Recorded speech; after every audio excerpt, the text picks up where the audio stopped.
Welcome to this session of webinar. First of all, I would like to express my gratitude to Mr. Prashant Bhushan, who is an eminent lawyer and everybody knows about him. So obviously he needs no introduction. But then since this session, we have decided to have on a topic wherein he is already very, very active. So let me tell you something about him. He is basically a public interest lawyer, and he is unlike all lawyers. I mean, wherein others might be doing it as a practice, but he does it more for the social welfare, more on the issues which affect the entire society, which affect the entire country. And in so many public interest litigations, he has appeared in the court. Either he himself is filing certain PILs, and I believe everybody must be aware of PILs because this is one instrument with which the government can be compelled to do certain things which the government is otherwise overlooking or neglecting. And then these days, since this whole issue of the migrant labor for the last 2 months, the way this whole issue has affected the country has jolted the whole conscious of the country. But then there are people, there are policymakers, there are rulers and governors who do not pay much heed to the plight of the migrant labor. And that is how we decided to have this discussion with Mr. Prashant Bhushan. So today's discussion is focused on the legal rights of migrant labor, because migrant labor is a major workforce in the country, and they belong to the informal sector, but then they are the backbone of our economy. uh, be it manufacturing or I mean any other sector or in the service sector, everywhere you will find these migrant laborers. In fact, the kind of development model in India that we adopted after independence, and then the way we have been proceeding for the last 20 years, this has in fact increased this problem. We all are aware about this, and but then during the normal times nobody took notice that way to this whole issue of the migrant labor.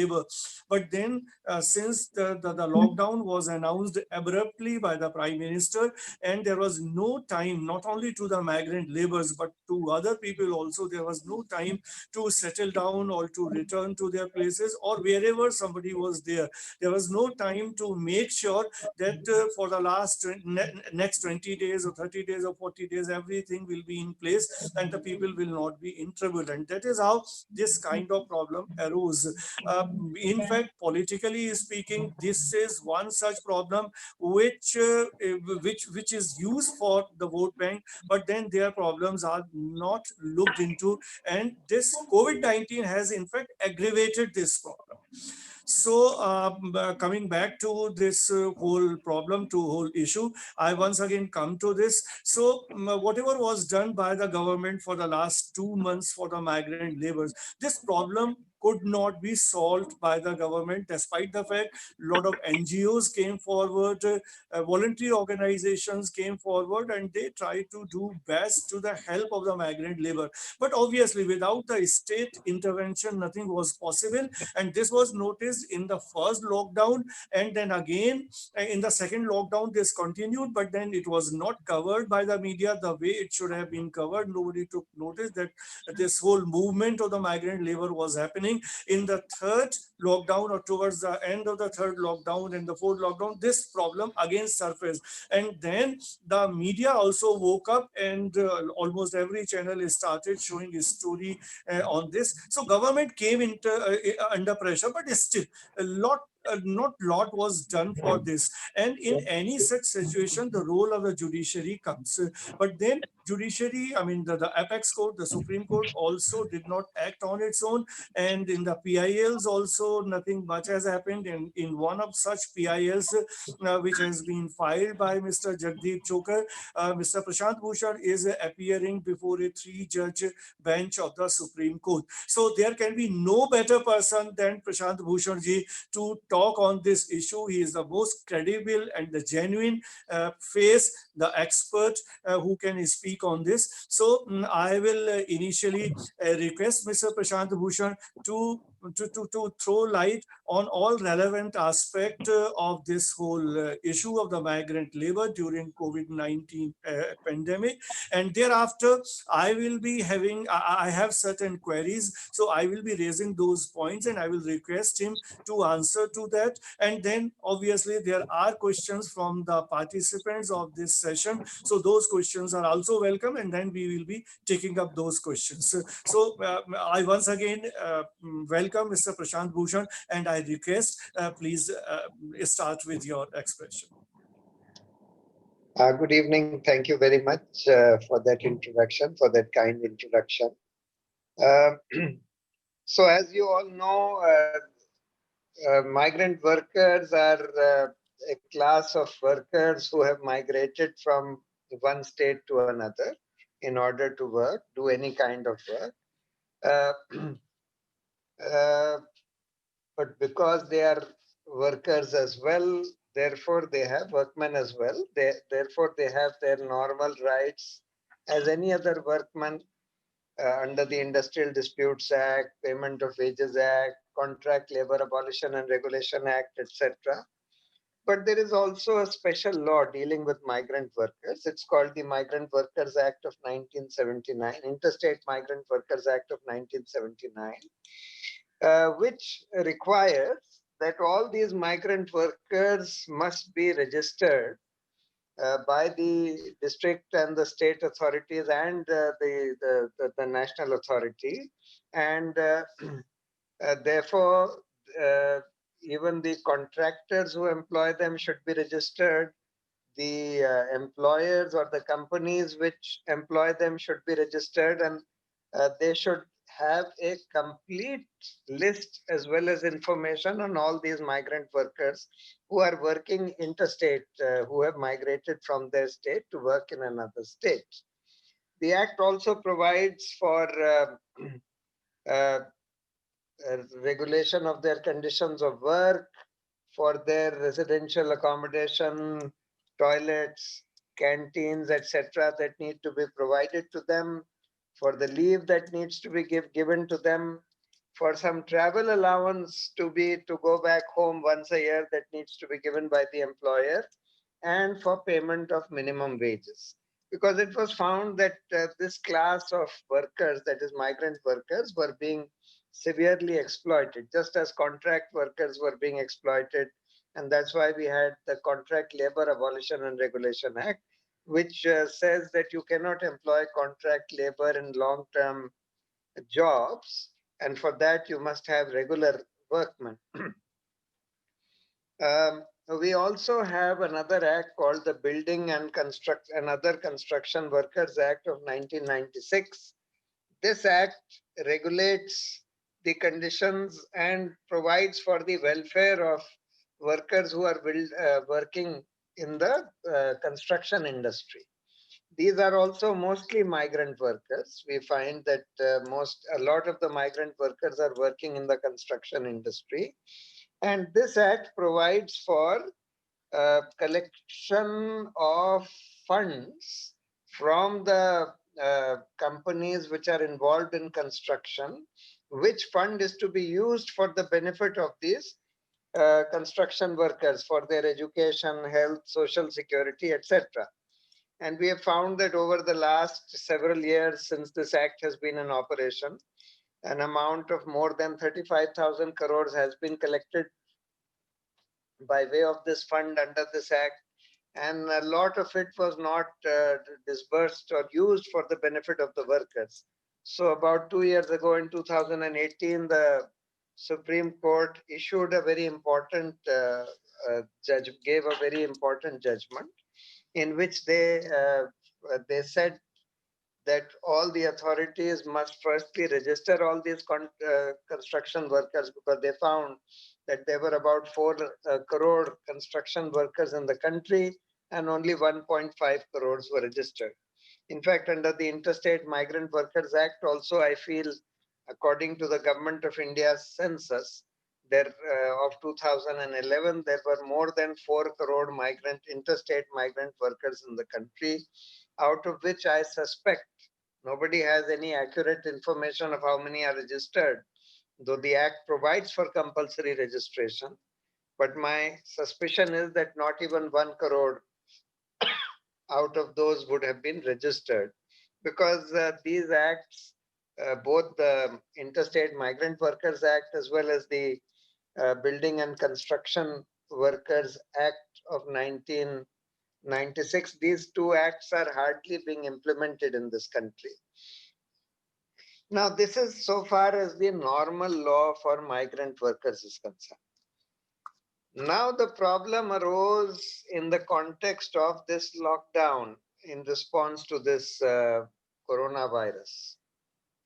I mean, a very much more serious problem arose with regard to these migrant workers. And the problem was a twofold problem. The first problem was that because of the lockdown, the migrant workers were deprived of any work, because obviously they couldn't work during the lockdown. They are mostly daily wagers who get daily wages. Some of them may even get monthly wages. But as soon as their work stops, they stop getting paid. This was one problem. And because they stopped getting money, obviously they couldn't even pay the rent of wherever they were staying. They couldn't even get food for themselves. They couldn't send any money back to their families, because normally they send money back to their families for their families to survive. So, this was the first problem, that they were deprived of wages and thereby deprived of uh, all the various things that they need for living. The second problem was that in this situation, most of them wanted to go back home to their villages, because at least in the villages they would be with their families, they would have something to eat. Something to eat, at least there in the villages, most of them would have some land, or they would be able to get something to eat there, even in the absence of having any wages, etc. And therefore, in any case, they wanted to be with their families during this situation, and they wanted to go back. And a large number of them just uh, tried to go back despite the lockdown. They came out in the thousands, or even sometimes in the tens of thousands, to railway stations, to bus stations. And when they found that there was no transport available or able to take them there, thereafter they started walking back. Literally, lakhs of people started walking back. Whoever had bicycles, they started bicycling back. Whoever had rickshaws, they started uh, using the rickshaws to go back, some of them thousands of kilometers away to their original homes, mainly to UP and Bihar. And at that stage, the government of India issued an order that no, they must not be allowed to go back. They must all be caught and put in these shelter homes. Now, these shelter homes obviously got very crowded. Many of them were beaten up. FIRs were registered against them. They were put in these shelter homes, which became very crowded, which meant that they would become a hotbed for spreading this coronavirus. The conditions of these shelter homes were also not very good. Uh, though food was supposed to be provided to them in these shelter homes, but in most places we found that just one meal was being provided, and that too a very poor quality meal, usually uncooked meal, etc. So two petitions were filed by us in the Supreme Court. One was filed by Harsh Mandar and Anjali Bharadwaj, seeking payment of wages to them. By this time, the government of India had also, or soon after the filing of this petition, the government of India issued a notification saying that number one, that all the employers of these migrant workers should pay their wages during the lockdown. Number two, that their landlords should not seek rent from them during the lockdown. Number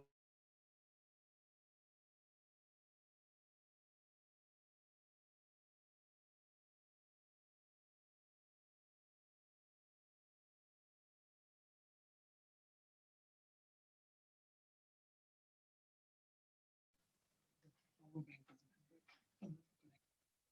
अच्छा, कोई नहीं. Sorry, sorry. What happened? Sorry, sorry.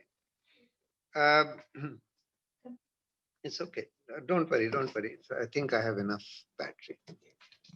Actually, there was a battery problem.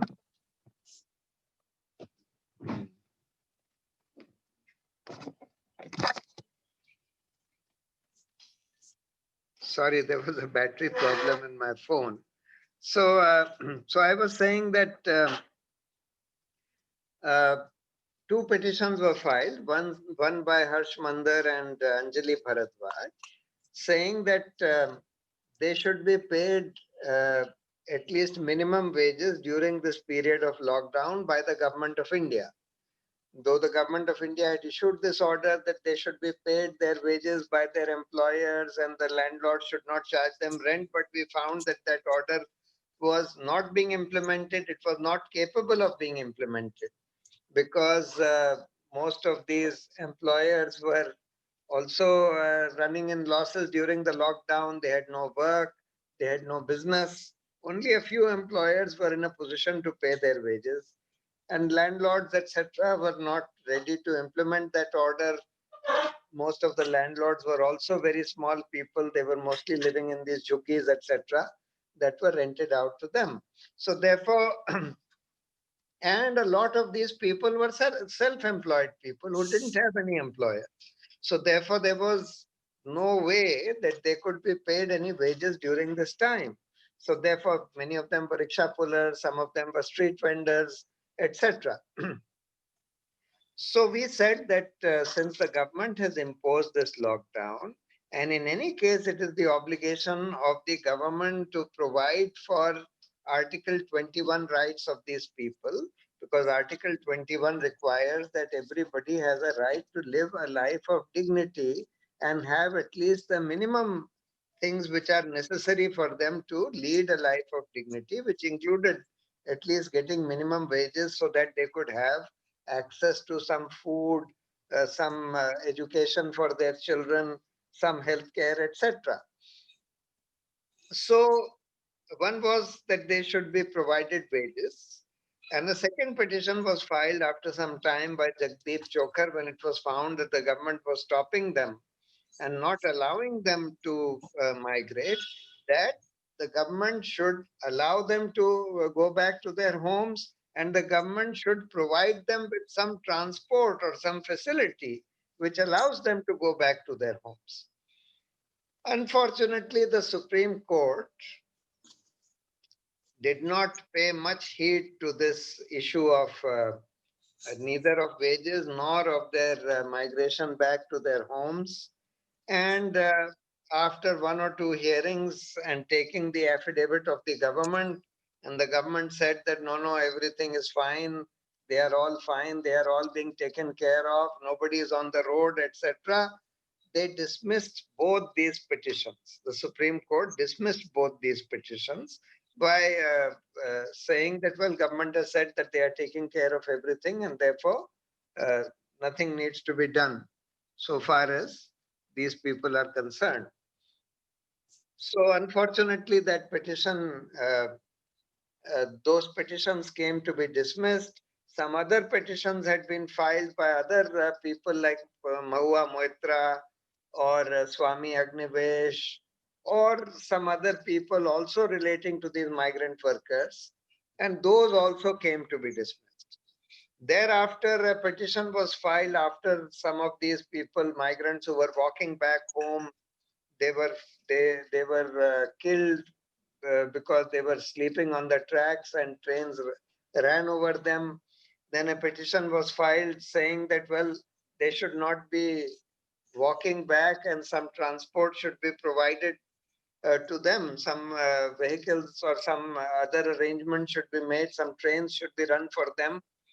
At that stage, also the Supreme Court did not intervene and said that, well, we can't prevent them from walking back. What can be done about this? And they dismissed that petition also.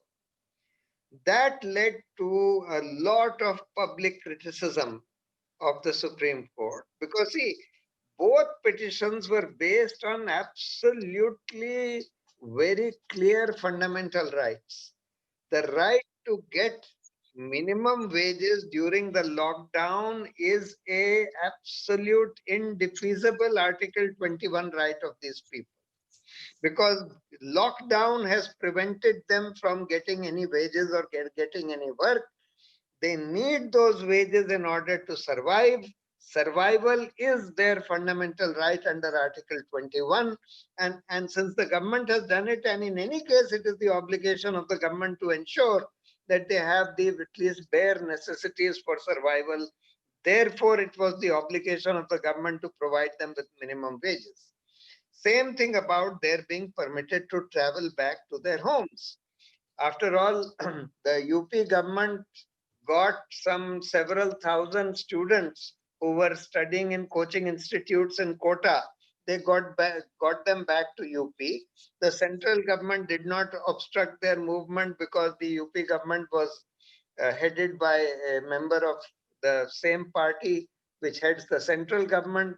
Same thing about Gujarat. Gujarat got many of these pilgrims who were stuck in Haridwar and Rishikesh back to Gujarat by buses, etc. During this lockdown, again, the central government did not obstruct their travel, etc.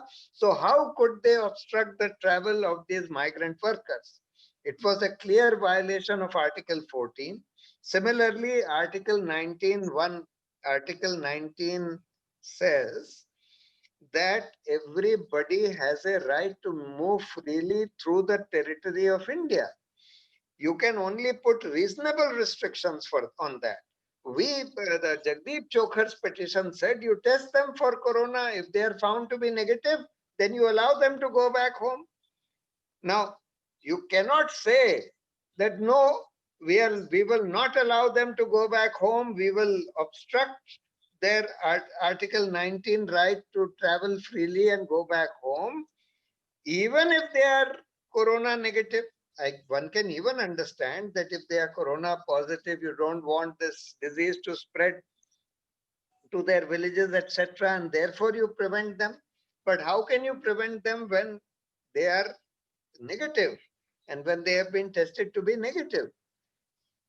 So, and it was their Article 21 right as well, because here they were starving. They didn't have any place to stay also. At least in their villages, they would have a place to stay, and they needed to be with their families. Here they were on the streets because they had been checked out by the landlords for being unable to pay their rents. So therefore, both petitions were based on very, very clear violation of fundamental rights of these migrant workers. But unfortunately, the Supreme Court was just not bothered. They were happy to just accept whatever the government said to them, even if what the government said to them was so patently absurd that every newspaper report, every media report, every report was contradicting what the government said, but they still chose to believe whatever the government said. So after the dismissal of these petitions, there was very, very widespread criticism and very strident criticism of the Supreme Court by a large number of advocates, senior advocates, retired judges, other very senior political commentators and judicial commentators, etc., who said that the Supreme Court has virtually abandoned its responsibility to protect the fundamental rights and to enforce the fundamental rights of citizens and to enforce the constitution. That is to make the government enforce their obligations under the constitution to protect the rights of these people. And the Supreme Court has just abandoned them. It is the responsibility. The Supreme Court and the high courts have been created for the purpose. Of course, one is to decide cases, but the second most important function of the High Courts and the Supreme Court is to ensure that the executive and the legislature remain within the bounds of the constitution and enforce the fundamental rights of these people.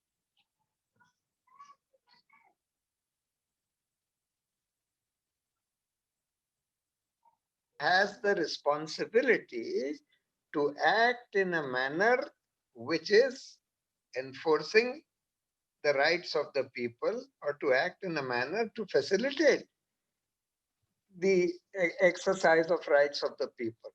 And therefore, and that's the responsibility given to the High Courts and the Supreme Court. Supreme Court totally failed. High Courts, many High Courts at least started doing something.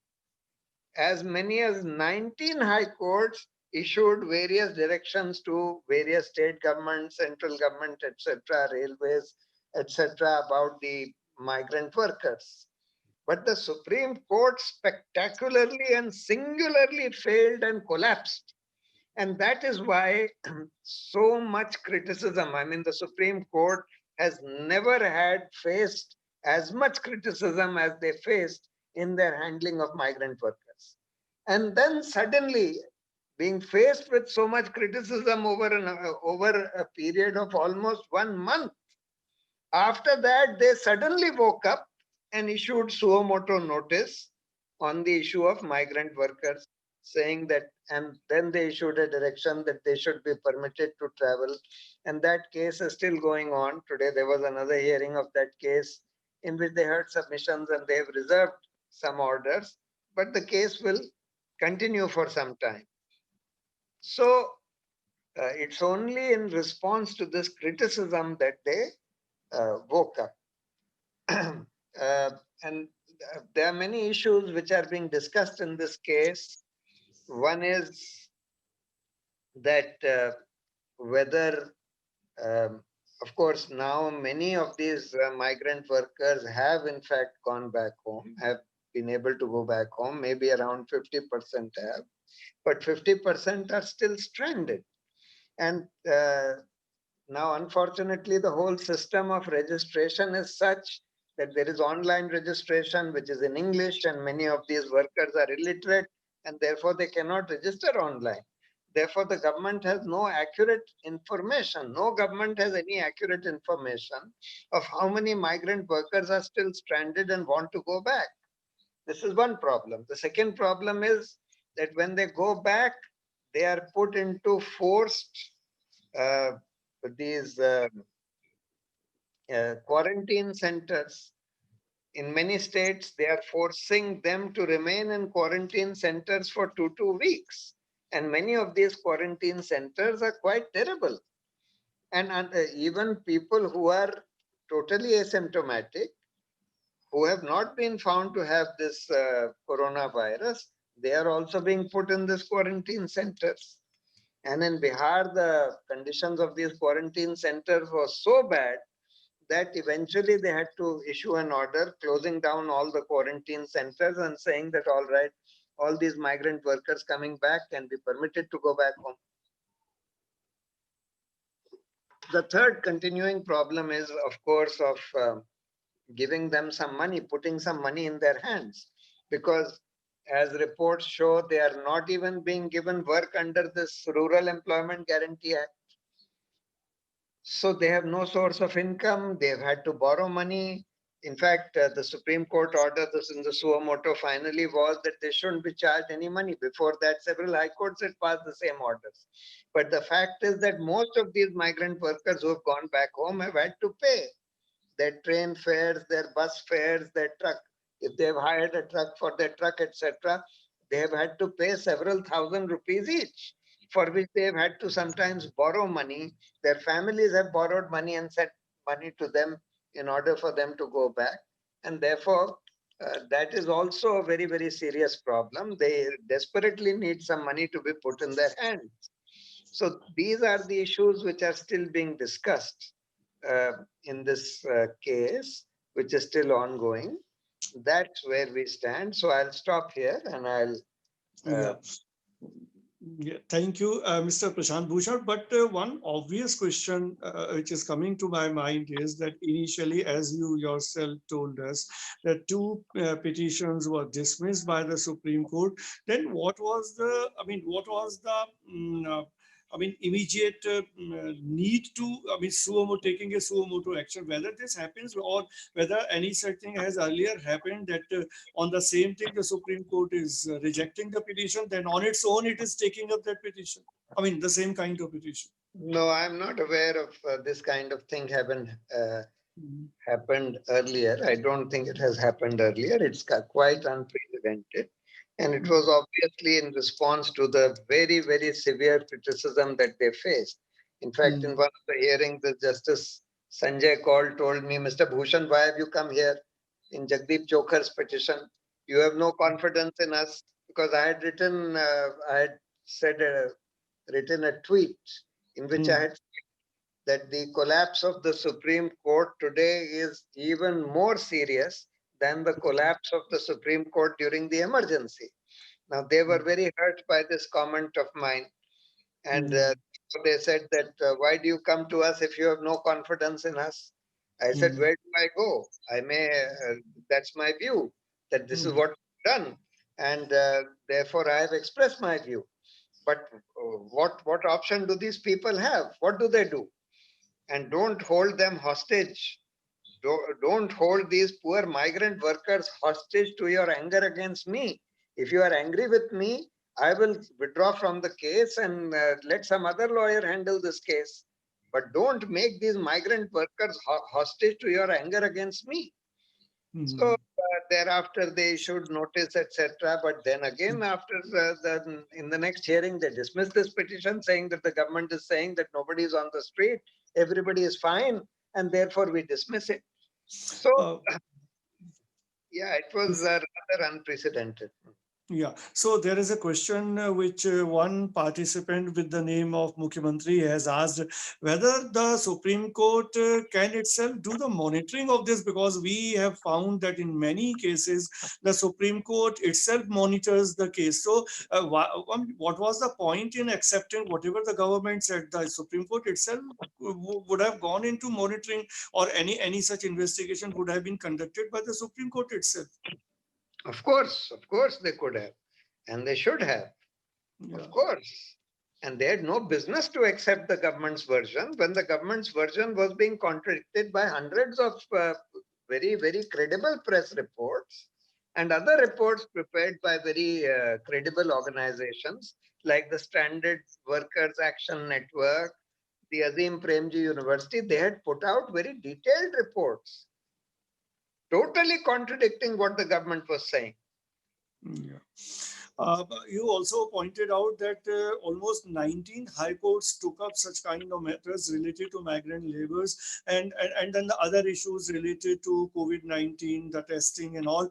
And the high courts kept on issuing some other orders. So, I mean, if the Supreme Court is not listening to a petition or rejecting a petition, on the other hand, on the similar lines, certain petitions are being accepted by the high court, and the high courts are issuing the order. So, I mean, how do you explain this kind of paradox? Well, so the same thing happened during the emergency when the issue of whether a habeas corpus petition is maintainable during the emergency came up. 10 high courts held that yes, it is maintainable, but the Supreme Court held that it was not maintainable. Hmm. In many of these cases, the Supreme Court stayed the high court's orders.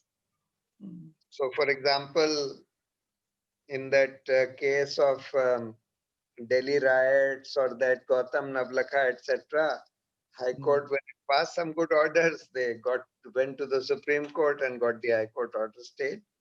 So uh, we have seen this pattern and this phenomenon even earlier. That you see, because in the High Court there are many more judges. In the Supreme Court there are only 30, 35 judges. In the High Courts there are several hundred judges. There are so many High Courts and there are so many judges in each High Court.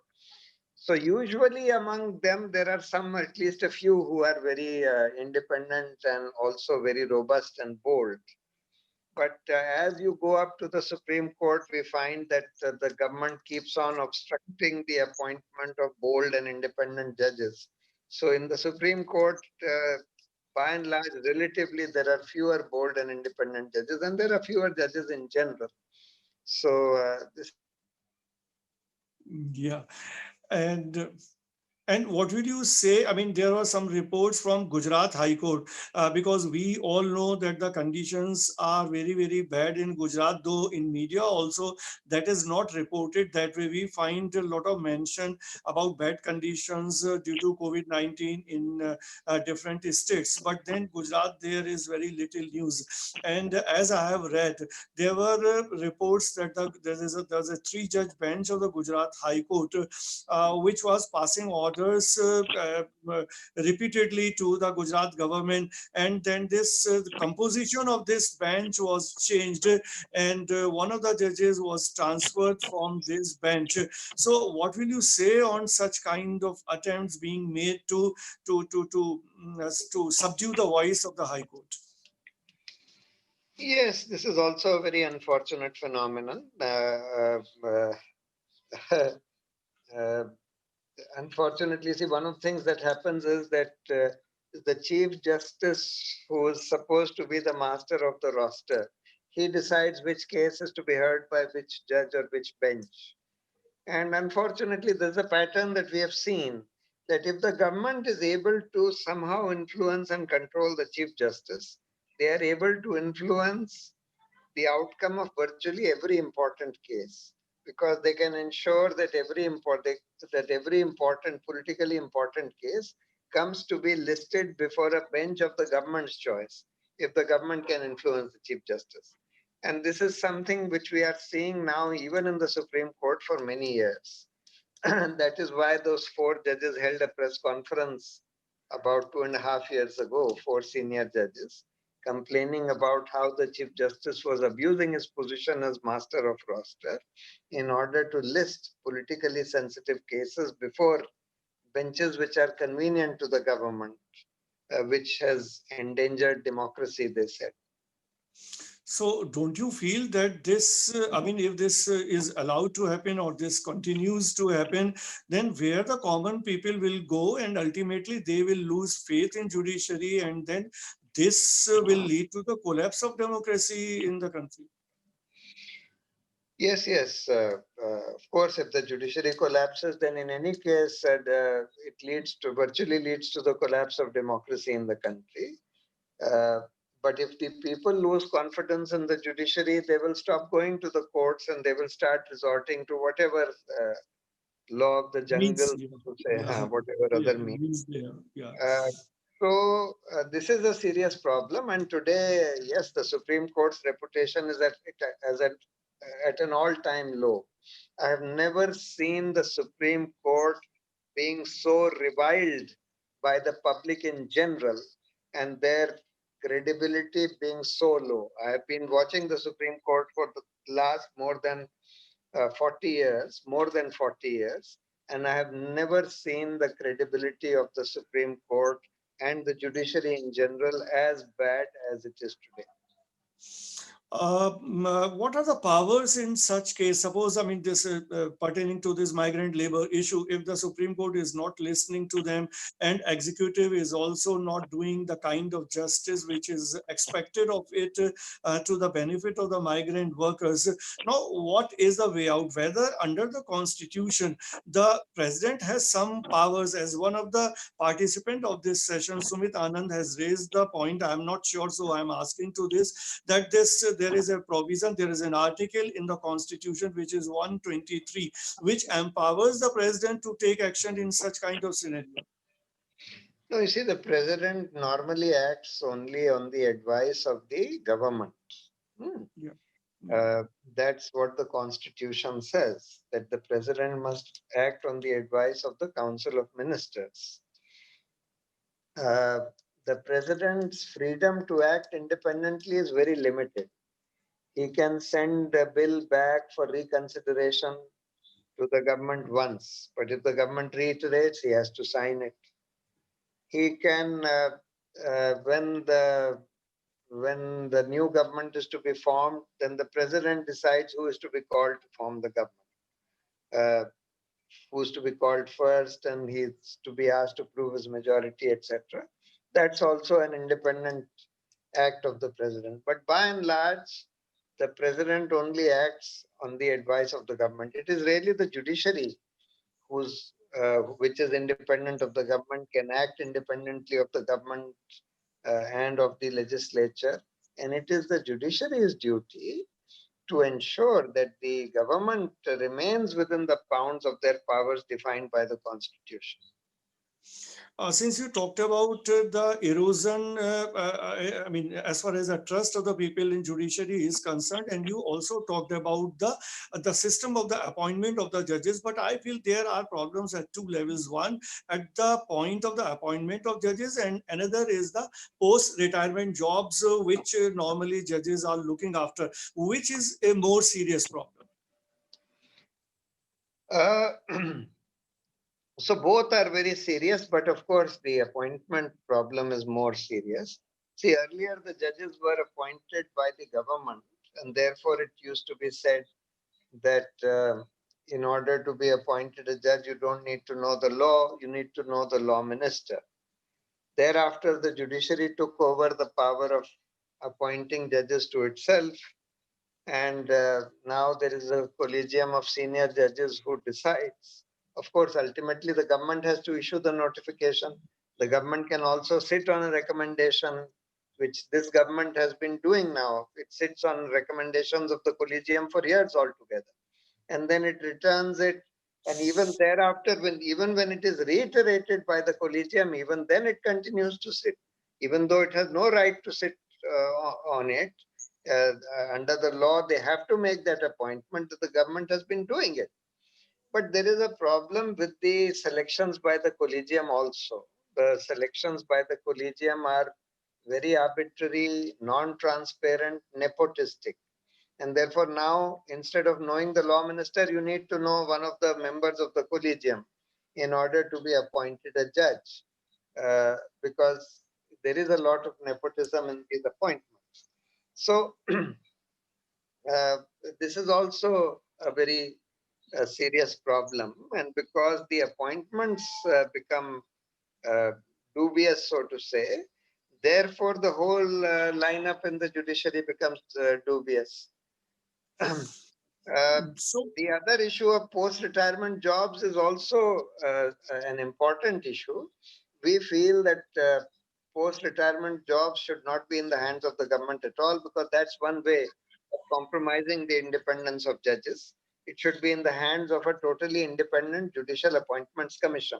In fact, appointment of judges should also be in the hands of a totally independent Judicial Appointments Commission, not an ex officio body like was proposed earlier, not a body of sitting judges and law minister, etc., but a body, it should be a full-time body of maybe some retired judges, some other eminent public figures who should do this job of selecting judges in a rational, scientific manner, in a transparent manner.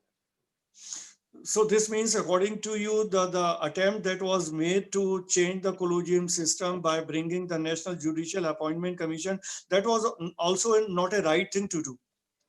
No, that would not have helped. In fact, that would have increased the government's influence in the appointment of judges. You see, one slightly positive thing that happened with the collegium system was that it made the appointments of judges slightly more independent of the government.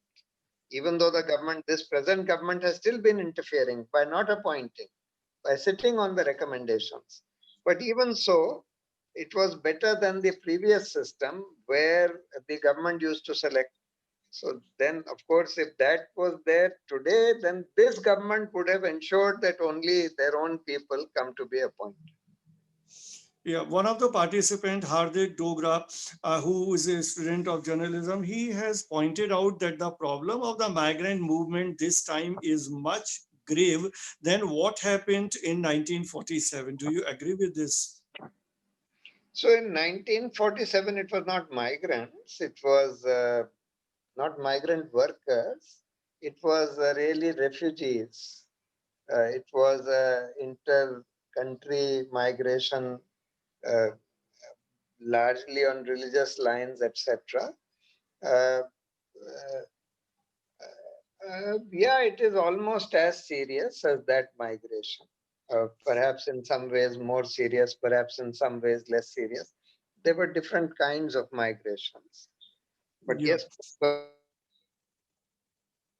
Yeah. Do you feel that, whether it's a center's responsibility or the state's responsibility, because there have been a lot of such issues as when the lockdown started, all the decisions were taken by the central government, but in due course of time, state governments were also involved. And by the time this fourth lockdown came to an end, the central government said that it is all to the state government to take their own decisions. So, can you tell us, in the light of the constitution, that in the case of the migrant labor, it is actually whose responsibility primarily, the central government or the state government? see, under the Disaster Management Act, the central government has been issuing these orders under the Disaster Management Act Yeah, yeah, regarding the lockdown and rules of the lockdown. And earlier they used to issue their own orders. They left nothing to the state governments. Now they've been leaving many things to the state government. Strictly speaking, and I wrote an article about this in the Hindu, strictly speaking, the Disaster Management Act does not apply to a virus caused disaster. For that, there are different acts. There is an Epidemic Diseases Act. Um, the uh, this kind of, you see, under the Epidemic Diseases Act, etc., any any order to control the spread of that disease, that authority is with the state governments, with the states, not with the center. So, strictly speaking, that the center's powers under that act are only, in fact, under the lists also, public health is a state subject. So all measures to do with public health, all orders and executive decisions and legislation to do with public health have to be with the states, not with the center. Disaster Management Act, therefore, is not applicable to a COVID type of disaster. It's applicable to other kinds of disasters, but this is a subject which is reserved to the states under the Epidemic Diseases Act. And uh, so, therefore, strictly speaking, the central government has no such authority. But so far as migrant workers are concerned, it is clearly the job of the central government to provide wages to them. It is not the obligation of the state governments, because they have declared this lockdown and they have the money. States have no money. States are totally starved of funds. All the money is with the central government. So, therefore, that should be with the central government, that and what obligation. Yeah, and what do you think about the role of the media? During this whole pandemic, and the kind of reports which have been appearing in newspaper. What are your views on that? Yeah, unfortunately, most of the media in India has collapsed, and it is largely functioning as an instrument of the central government. Uh, they are completely under the control of the central government.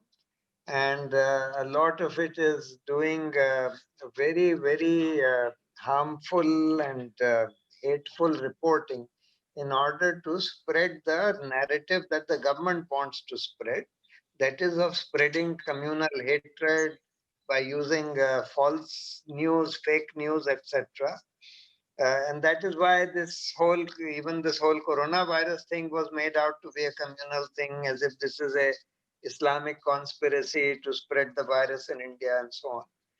It's very, very unfortunate the role that the mainstream media has been playing. On the other hand, there are some internet media or media portals like The Wire, Scroll, News Laundry, News Click, etc. And many YouTube channels run by people like Dhruv Rathi, Akash Banerjee, etc., which have been doing a much, much better job of public information, public education about all this. But most of the mainstream media, except for few like Indian Express, Hindu, NDTV, etc., by and large, most of the mainstream media has just collapsed and is not fulfilling its role to inform and educate the people. So, referring again to the legal aspect, as you referred to the Act, is Disaster Management Act, which was brought in the year 2005. And then, if we again refer to the British Time Act, which was brought in 1897 against this pandemic or the Epidemic Diseases Act, don't you feel that the legislature in India and the government in India has failed to bring the right kind of law to deal with any pandemic or any epidemic kind of situation, and why no such law has been made? Well, the Epidemic Diseases Act gives the powers to the state governments to deal with the spread of epidemic diseases.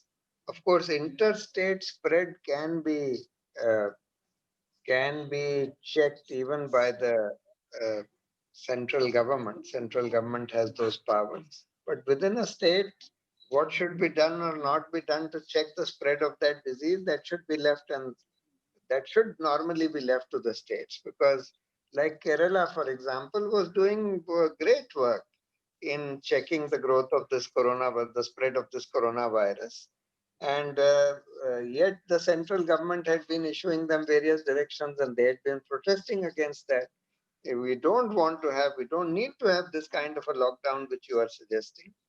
And ultimately, this is what we are finding, that lockdown was not of much use because the virus cases kept on increasing exponentially, still increasing exponentially. But uh, and now, despite that, they have had to relax the lockdown because of the devastation that it was causing. So regarding the labor issues in general, I mean, these time, obviously the crisis is much more, but under the normal circumstances, also laborers or the workers, they face lots of problem, despite so many laws which you mentioned initially, which are in existence. So what do you feel, whether the laws are not enough to deal with this kind of situation, and there is a need to bring an amendment or an improvement in the laws related to workers? No, there are enough and good labor laws which have been brought in from time to time. The Contract Labor Act, the Payment of Wages Act, the uh, Industrial Disputes Act, the Interstate Migrants Act, the Building and Construction Workers Act. Laws are there, but unfortunately, they are not being enforced. They are not being implemented. All the governments, whether they are the central government or the state government, by and large, are not implementing these acts. And So therefore, they need to be taken to task like the Supreme Court did in that Building and Construction Workers Act in 2018. So, I mean, what kind of measures you suggest for making the laws more enforceable, more implementable? Can you suggest certain measures in this regard?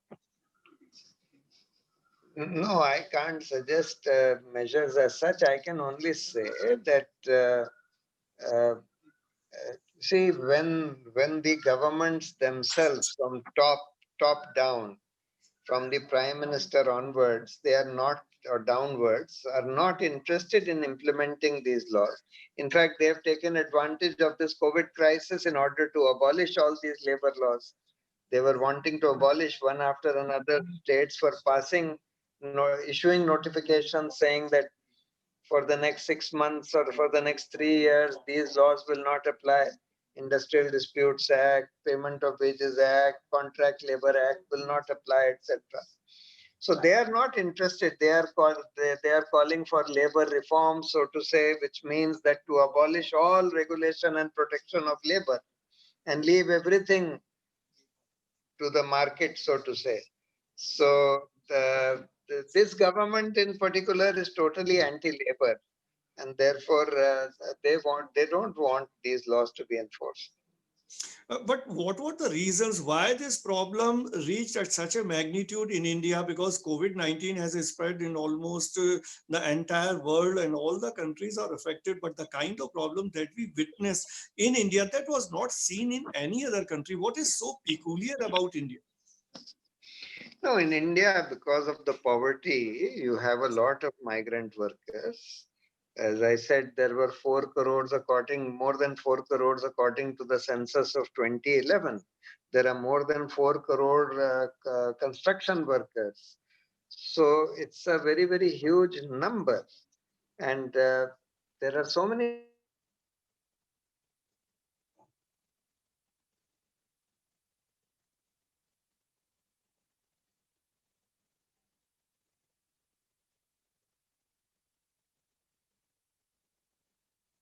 different face this huge crisis, which is what happened in India. There's no other country which has so many daily wagers and migrant workers who are so poor. Yeah, so thank you, Mr. Prashant Bhushan, to throw light on so many aspects of this migrant movement problem. And I am getting constantly messages after messages and questions and all, wherein everybody is congratulating you, saying thanks to you for expressing you so boldly, so vividly, and touching upon all aspects of this migrant issue problem. And before winding up, I should want to tell to all our listeners, particularly who keep on joining in all the webinars that we organizing.